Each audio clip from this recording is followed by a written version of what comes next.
Hey guys, good morning, good afternoon, and good evening.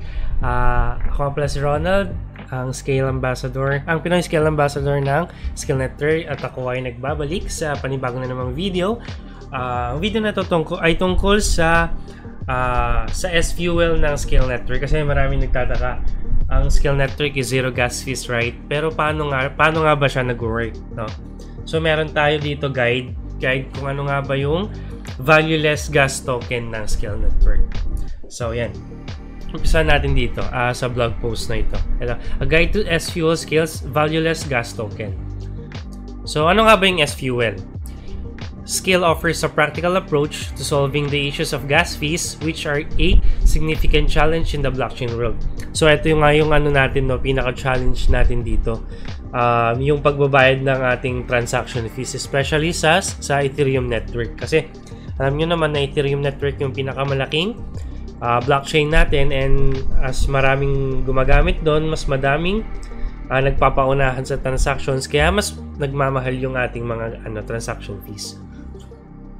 So Scale provides a free-to-use experience, enabling users to transact seamlessly without the burden of escalating transaction fees. To actualize this vision, Scale introduces Scale Fuel or S-Fuel. So guys, dito na papasok yung S-Fuel. Ito yung tinatawag na gas token that powers the Scale blockchains and allows them to operate without traditional transaction costs. So dito papasok yung S-Fuel natin guys sa blockchain ng Scale Network. At yung ginagamit natin na gas token para libre siya. Ito yung ginawa ng Scale Network. So ano nga ba yung S-Fuel? It's important to clarify that while Scale eliminates the cost associated with gas fees, the network is not gasless in a literal way. So hindi siya gasless guys, may ginagamit pa rin tayong gas. Yun nga lang is yung gas na yon ay libre. So the term gas-free implies that users are not charged for transaction costs, but the transactions themselves still require a form of energy to be processed, in this case, S-Fuel. So doon papasok yung S-Fuel natin guys. Hindi siya gasless, kundi gas-free. So libre mo lang siyang makukuha, and libre lang yung value niya. So you may be asking, without transaction fees, how are validators incentivized to run nodes? Instead of users paying transaction fees to validators, decentralized apps pay validators on a monthly basis to support their Scale chain. So yung mga dApps na nagbibuild sa Scale Network, nagbabayad sila ng monthly support yan. Parang monthly bayad nila sa Scale Network, at yun yung ginagamit natin para ibayad sa mga validators natin. So eto, understanding S-Fuel. So contrary to the traditional gas tokens such as Ethereum, S-Fuel is valueless. So wala siyang cost, $0 siya, valueless, and specific to each Scale chain, meaning it can be transferred between different Scale chains. Yun nga, meron tayo kasi iba't ibang Scale chains, diba? Meron tayong Nebula, meron tayong Calypso, meron tayong Titan, meron tayong ano pa yung isa? Wait lang, tingnan ko yan meron tayong Europa Hub. So itong mga Scale chains na to, ginagamit siya depende kung anong decentralized apps yung bubuuin mo. So it's either Web3 gaming, or meron tayong wallets, o kaya NFT marketplace. So depende siya kung anong gagamitin mo, kung anong i-build mo na decentralized apps.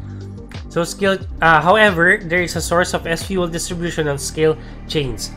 Note that it is different from SKL, which is Scale's native utility token.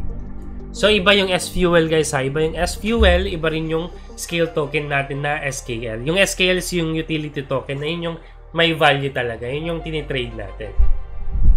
So the use of S-Fuel as a token to power transaction serves also as a vital security role.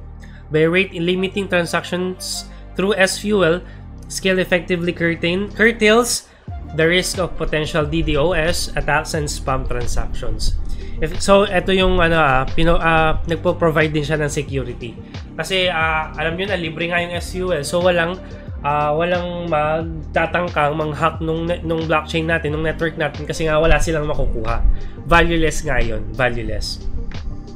So if there were no mechanism to control the flow of transactions, attackers could potentially flood the network with fake transactions, disrupting service for legitimate users. So yun nga, nagbibigay siya ng security din para hindi tayo mapa-flood ng fake transactions. Yun yung DDoS kasi natin eh.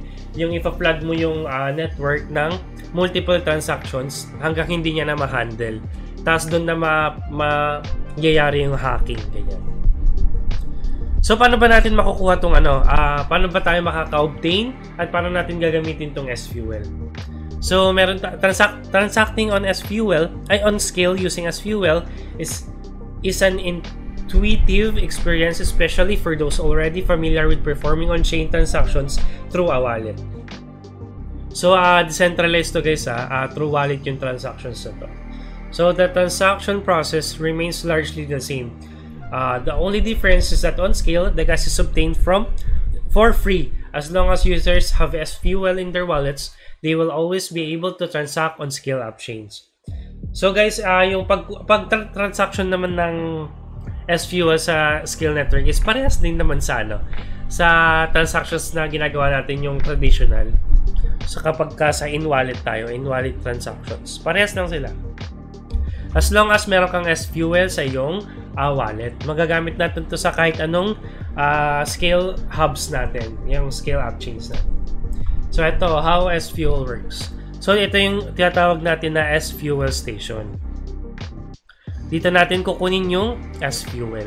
Ganyan. Free S-Fuel, zero gas fees. Users never pay transaction fees on Scale. Run out of S-Fuel using dApps on Scale, visit the S-Fuel station to fill up for free. So ito, acquiring S-Fuel for transactions. At yung tinatawag natin na S-Fuel station natin. So buksan natin. Ito guys, so i-connect mo lang yung wallet mo dito. Yan, connect mo lang kung anong wallet mo dyan na naka-aning Scale network. Tapos, sige, i-connect natin. Ipakita natin. Lagay tayo ng password. Yan. Connecting Ethereum mainnet. So, ito na yung natin, address natin. No? Automatic na siyang may lalagay. Tapos, i-click mo lang tong Fuel Wallet. Yan. Click mo lang yan. Just parang may animation na mangyayari. Yan, lalagyan na niya. Hintayin lang natin yan. Siguro mga 10 seconds max. Yan. 10 second max lang. Okay na yan. Ayun. Successfully filled up your wallet with using the S-Fuel station. You are now ready to explore the Scaleverse. Check out some of the top dApps and projects in the Scaleverse below. Ito yung mga natin. Iba't ibang dApps natin, guys. Tapos ito, wallet filled up on Calypso, CryptoBlades, Europa, Razor, Scale, Human, Nebula, Gaming Hub. So, automatic na siyang magagamit sa lahat ng mga hubs natin, tsaka kung ano-ano pang dApps na gumagamit ng Scale network. So, yun lang. Napakadali. Napakadaling kumuha. So, I think lang ito. Hindi mo siya pwedeng i-flood, hindi mo ka pwedeng kumuha ng S-Fuel ng unlimited. So, parang daily lang siya. Mayroon lang siyang binibigay daily na S-Fuel. Tignan natin. Oops. Clicking learn more. So, let's see here. Got it. Tokens. Got it. Tokens. Wala dito. So, pupunta tayo sa asan ba yung mga network? Ayan, Scale. Ayan na yung S-Fuel natin. So guys, binigyan tayo ng 0.0001 S-Fuel. So yung cost lang naman ng transaction dito guys, ay hindi pala siya cost. Yung ginagamit lang na transactions is siguro mga 0.000005 S-Fuel lang. So I think this is okay naman na kasya na siya for a day of transactions. So yun lang naman ang guide sa S-Fuel ng Scale network. Very simple lang naman siya, parehas lang siya sa traditional transactions na ginagawa natin sa on-chain transactions sa wallet natin. So yun lang guys, nakakapagod din pala magsalita, no? Nakakapagod din mag-explain. Pero sana guys naintindihan nyo, no? naintindihan nyo yung S-Fuel natin, kung paano siya ginagamit, kung paano siya makukuha, ganyan. So yun lang, sana na-gets nyo yung in-explain to, and maraming salamat kung pinakinggan nyo hanggang dulo. Sana support nyo yung channel natin, like nyo yung video natin, subscribe kayo, and pasok kayo sa mga social media accounts natin, guys. Ililink ko tong ilalagay ko yung link ng article na to sa ating description. So yun lang, guys, maraming salamat hanggang sa susunod na video, and I'm out. Peace!